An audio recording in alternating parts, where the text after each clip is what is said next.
Filipino. Listen to the selection. Do you help your mother or your father at home? Yeah. Wow, good job, Shekinah. What do you do in helping your mama and your daddy?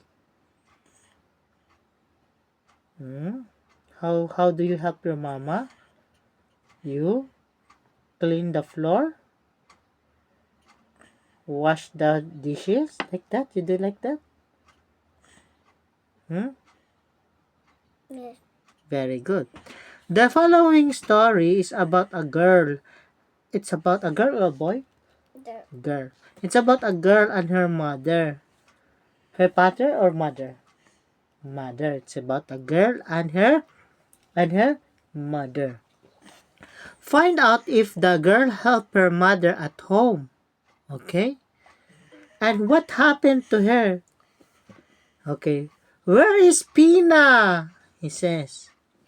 Long time ago, there lived in a faraway village a mother and her daughter Pina.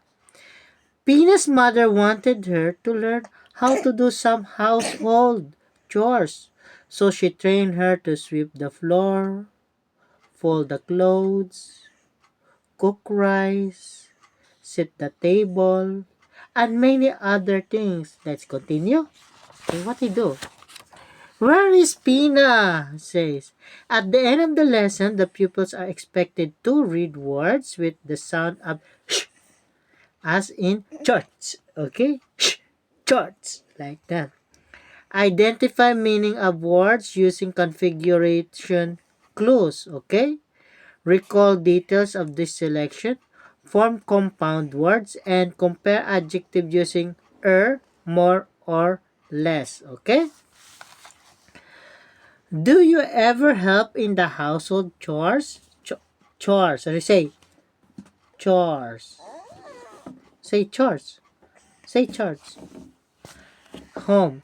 These are some examples of household chores.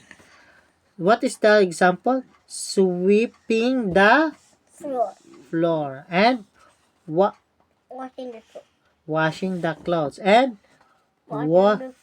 watering the plants. So fast, kinda. And cooking.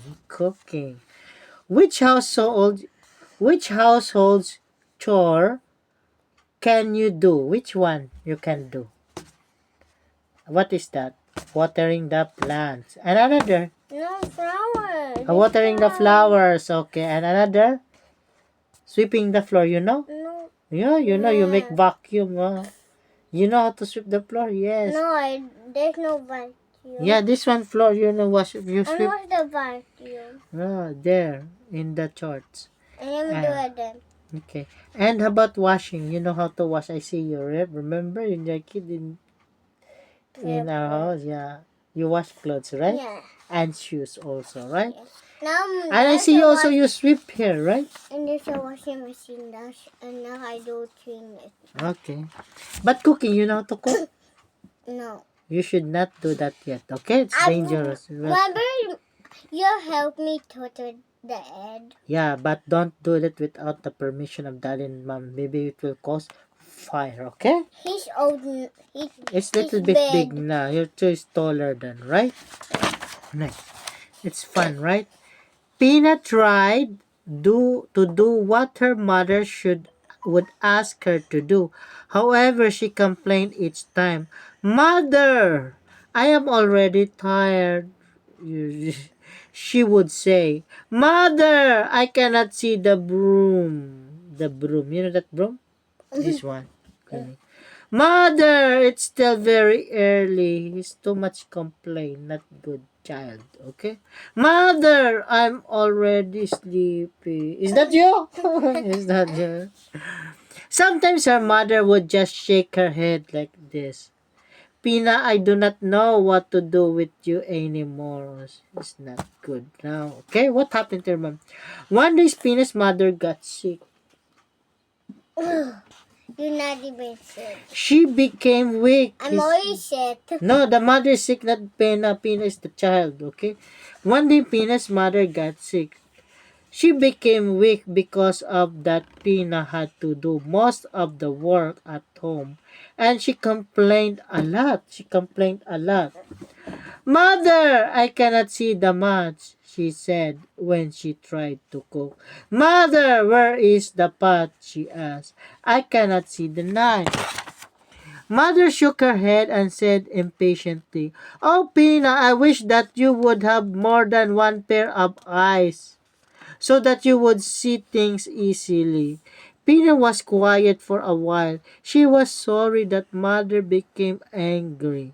She went to their backyard and cried. On the next day, Mother woke up early. She called Pina. Pina, please give me a glass of water. Nobody answered. Mother tried her best to get up to look for Pina, but she was not in the house. Mother became worried. She went out of the house into their backyard. She called out again, Pina, Pina! Mother sat on a bench and waited for somebody to answer.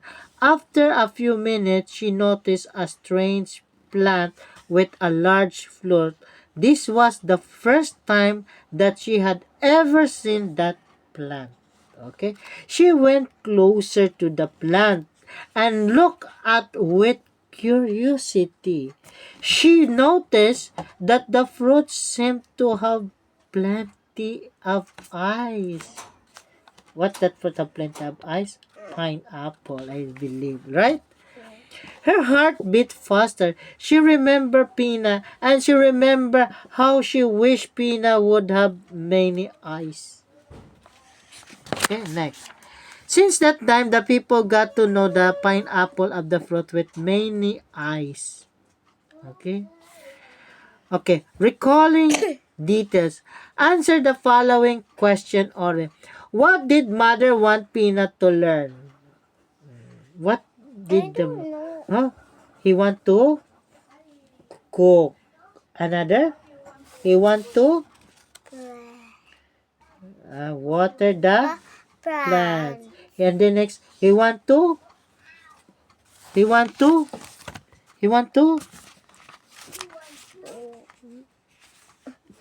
wash Wash clothes. clothes.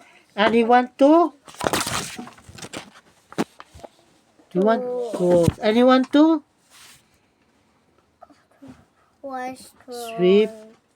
sweep the The floor. So, and he want to ask some water. What attitudes did Pina show? What is the attitude of Pina? Huh?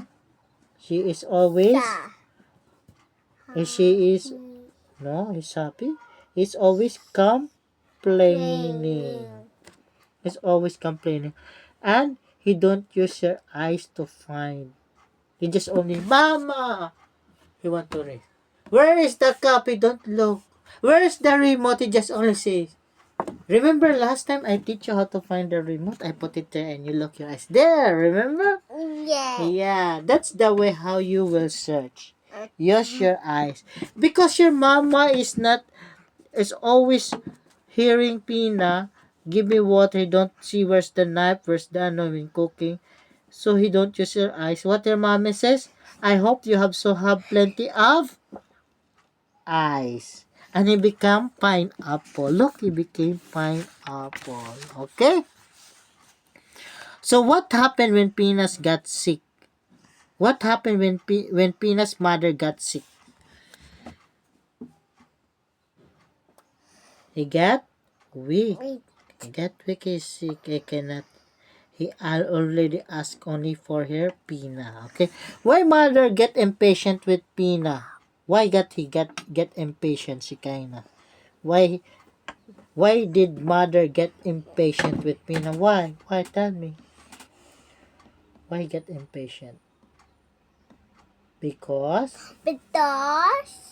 Mm-mm. Because?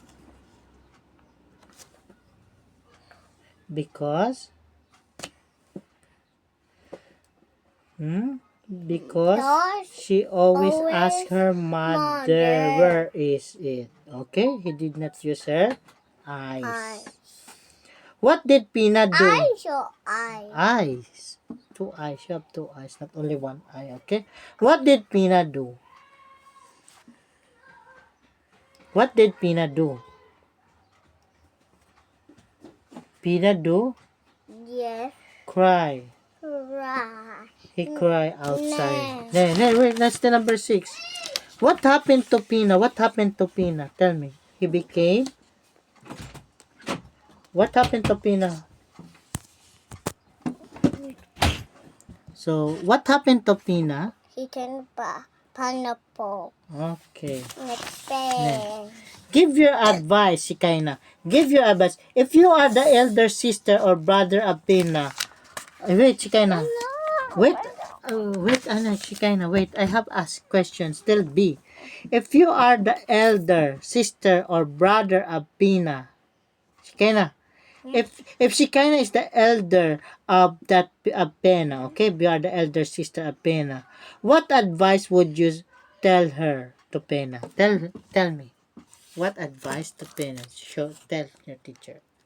The advice I will tell to Pina is Is mm-mm. what? What advice? I don't You cannot advise. You will say, Pina, just only sleep. You will do like that? know. What you will do?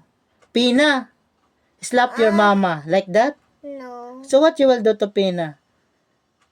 Pina, don't follow your mama. Like that? No. What you will advise to Pina? Listen to your mom. Yeah, you have to listen to your mom. And what other you advise to Pina? Pina, No. don't search the glass. Like that? What you will say? No. What you will say to Pina? Search the grass. And Pina, don't use your hands to look. What you will do? Use your eyes to look, right? Yes. Not hand. Nothing. Pina, you think properly or don't think properly? What you will advise? We think properly. Okay. And you have to listen to your? Mom. Okay, very good. And be obedient, okay? Be obedient. We are studying. And be obedient. Again. Okay? Look in the camera, Shikaina. We cannot see you. Alright? You have to, then you will answer and you will answer. I know.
Okay.